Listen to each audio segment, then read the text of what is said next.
Hi, I'm Sherry, and I'm going to show you how to build and create an online store using Shopify in 4 easy steps.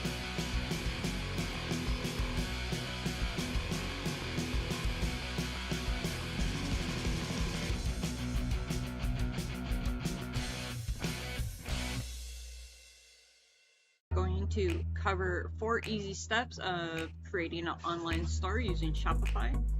First thing you want to do is go ahead and create another store or create a new store once you sign up for Shopify. For this video, I am going to go ahead and use a test store. So I'm going to go ahead and create another store. Let this all filled out to what you need it to be. Go ahead and select next, and you are going to enter your name and your business store. Go ahead and hit enter store.